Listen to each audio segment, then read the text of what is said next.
जमशेद साहब इलेक्शन 2024 बड़े बड़े बुरज उलट गए, बड़े बड़े तकब्बर टूट गए, बड़े बड़े आम आज इंकसारी वाले लोग जीत गए और अवाम ने भरपूर जो है वोट वो सिर्फ इमरान खान को दिया है।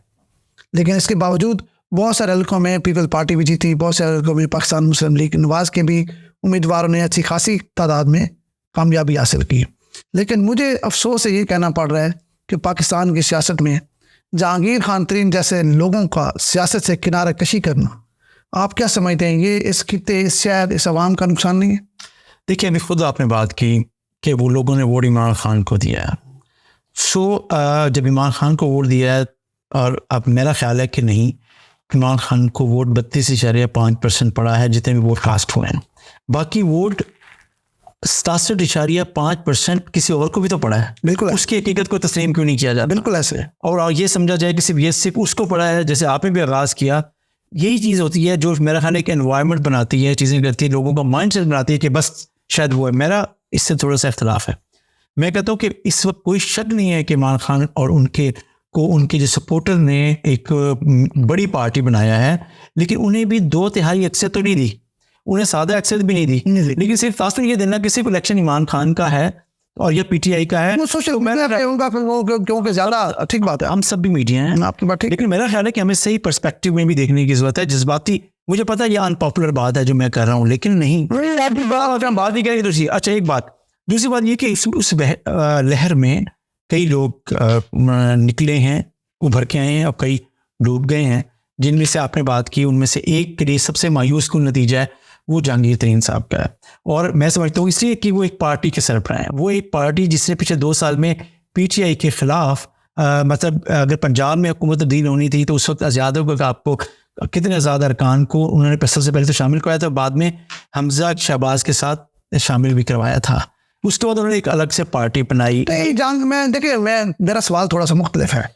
जीत हार होती रहती है, ये इलेक्शन का हिस्सा है, आपने जितना भी है हारना भी है। मेरी बात और है, जहांगीर खान तरीन जैसे इंसान जो इस खित्ते में बगैर कुछ मुंतखब हुए, आपको पता है मेरा अलग लोधरा से है, लोधरा में जो LPP है, लोधरा पायलट प्रोजेक्ट, इसके अलावा जितनी वो चैरिटी करते हैं, जितना उन्हें हेल्थ पे काम किया है, जितना उन्हें एजुकेशन पे काम किया है, यकीनी तौर पर वो मुल्तान में भी उसी तरह काम करते हैं। और अगर वो मुंतखब होते और किसी अहम ओहदे पे होते तो मैं ये समझता हूँ जो आम हमारे रवायती सियासतदान हैं या रवायती मेम्बरान हैं असम्बली हैं, उनसे हट के वो इस खित्ते की, इस शहर की खिदमत करते, डेवलपमेंट करते, इस शहर की तरक्की के लिए अपना जो किरदार है वो अदा करते, और ख़ासतौर पर जिस तरह वो एक्सपर्टीज है उनके पास, उससे फ़ायदा उठाया जाता। देखिए, आप जो बात करें ना उसी को मैं आगे बढ़ा था।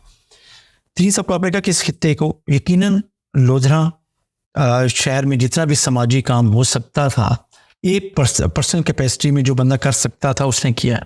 मुल्तान में आपको पता है कि मुल्तान में एक सबसे बड़ा इंडस्ट्रियल यूनिट के लिहाज से उनका है, आप ये उनके ख़ानदान, बिल्कुल ऐसे उनका ही है। तीसरी बात ये कि हाँ, यहाँ सियासी तौर पर वो पहली दफ़ा इलेक्शन में हिस्सा ले रहे थे, लेकिन मुल्तान से उनका ताल्लुक टूटा नहीं था, और अब एक काम शुरू होना था एग्रेसिवली, जो मेरा ख्याल है कि इसके बाद। तीसरी बात यह कि आपने कहा कि रीजन की नहीं, तरीन साहब जैसा जो रहनुमा है, ये शख्स है, वो पूरे पाकिस्तान में उसकी सलाहियतों से फ़ायदा उठाया जा सकता था और उठाया जा सकता था। बिल्कुल, मैं रिपीट कर रहा हूँ, क्यों कि ज़ाया हुए हैं तरीन साहब को, ज़ाया उनके सियासी फैसलों ने क्या होगा। यहाँ पे मुझे थोड़ा सा एक चीज़ पे मुझे अफसोस है कि देखिए, तरीन साहब ने 1 हफ्ता कैंपेन चलाई है मुल्तान में, सिर्फ 10 दिन की मैक्सिमम कैंपेन थी, 50,000 से ज़्यादा और 50,000 से ज़्यादा वोट है, और उकाब के निशान पर वोट लेना ये बड़ा मुश्किल काम था क्योंकि पहली दफ़ा लड़ रहे थे। तो मेरे ख्याल में ये कोई उनकी परफॉर्मेंस कोई मायूस नहीं है, मुल्तान में बुरी नहीं है। मुल्तान में अगर ये आप कंटिन्यू रखते तो मेरे ख्याल में ये अगले इलेक्शन में नाकाबिल शिकस्त होते। नहीं, देखिए, मेरा ख्याल है उनकी उम्र, उनकी सेहत और उनकी जैसी चीज़ें ना, अब जिस तरह का अंदाज़ है पॉलिटिक्स का, उसमें मेरा ख्याल है कि वो अब उस तरीके से एग्रेसिवली काम नहीं कर सकते थे। लोगों को खुद देखना था कि वो एक बड़े लेवल पे हम उनकी उससे किस तरह फ़ायदा उठा सकते थे इस इलाके के लोग। नंबर 1, मैं भी बात कर रहा हूँ कि तरीन साहब ने जो एनवायरनमेंट बना दिया था कि यहाँ से एक नई पॉलिटिक्स में चेंज हो सकती थी मुल्तान में, वो अब रुक जाएगी। नंबर 1। नंबर 2, तरीन साहब के बाद हो ये रहा है कि तरीन साहब का अब इस तरह का कोई बंदा भी पॉलिटिक्स में नहीं आएगा। चल मेरी गुजारिश सुन लें, तरीन साहब लोधरा से लड़ते रहे हैं, अभी भी लड़े हैं, लोधरा की आवाम का बिल्कुल एजेंडा और है, क्योंकि वहाँ जिस बंदे को वो मुंतखब करते हैं वो अगले 20 साल में बनता रहे ना, तो उस खित्ते में तब्दीली आने वाली नहीं है। जिस बंदे को लोधरा के अवाम ने मुंतखब किया है वो अगले 50 साल भी मुंतखब होता रहे, तो लोधरा की पसमानदगी, लोधरा के मसाइल हल होने वाले नहीं है। हाँ, उनके थाना कचहरी, क्योंकि वो करते थाना कचहरी की सियासत है जिससे जहांगीर खान तरीन साहब का कोई तल्लक नहीं है।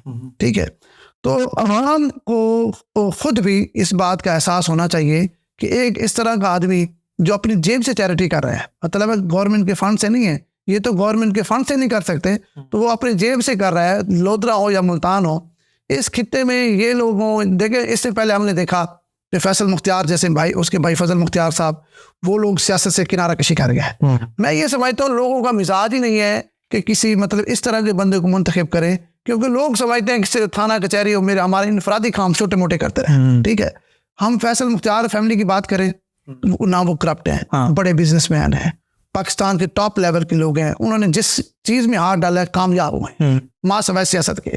ठीक है, जहांगीर खान तरीन साहब ने भी जिस चीज में हाथ डाला है कामयाब हुए हैं, मां सवाए सियासत के।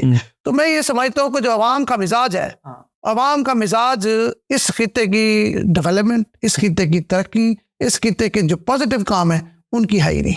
ठीक है, अवाम का मिजाज माती के साथ मैं खास तौर पर लोधरा की बात कर रहा हूँ। वो लोग ये चाहते हैं कि भाई हमारा थाना कचहरी का काम हो, हमारे छोटे मोटे काम। और ये भी है, ये जो फजल मुख्तियार फैमिली है या जहांगीर खान तरीन साहब फैमिली है, इनको ये नहीं कर रहा है। मैं ये समझता हूँ कि जो रूरल एरिया में, मुल्तान में, ये कामयाब हो जाते हैं अगले इलेक्शन में। अब जहांगीर खान तरीन ने तो करनी मुल्की लेवल की, नेशनल इंटरनेशनल जो है वो सियासत करनी थी। ठीक है, जिससे वो मायूस होकर चले गए। मेरे ख्याल में उनको लोधरा से तो बिल्कुल ठीक किया उन्होंने वहाँ से तो सियासत का जो ऐलान किया ख़त्म करने का, ये ठीक है, लेकिन मुल्तान में उनको सियासत करनी चाहिए थी। आप क्या कहते हैं? मेरा ख्याल है कि तरीन साहब के साथ ना हाथ हुए हैं। ठीक है, पहला हाथ तो उस वक्त हुआ जब वो मेरा ख्याल है कि कंपनसेशन में जब नवाज शरीफ साहब को नाअहल किया गया तो तरीन साहब को भी कि जी दूसरी पार्टी कुर्बानी का बकरा बनाया गया ताकि चीज़ें बैलेंस हो जाए। नाअहल इमरान खान फिर उसके बाद दूसरा इमरान खान साहब ने उनके साथ हाथ किया।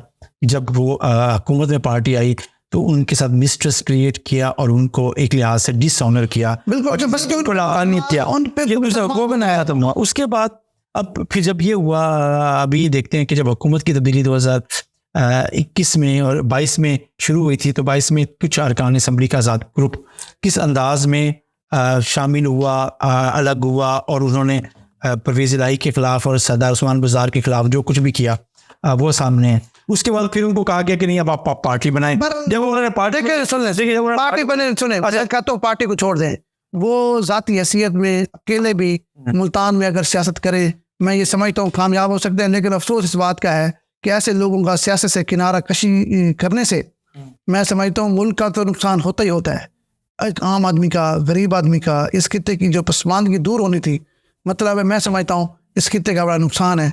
जैसे फैसल मुख्तियार फैमिली ने पहले किनारा कशी की और अब फिर जहांगीर खान तरीन फैमिली ने की। मैं समझता हूँ ऐसे लोग जो है ना, इस आवाम के लिए, इस खित्ते के लिए मुंतखब होना बहुत ज़रूरी था।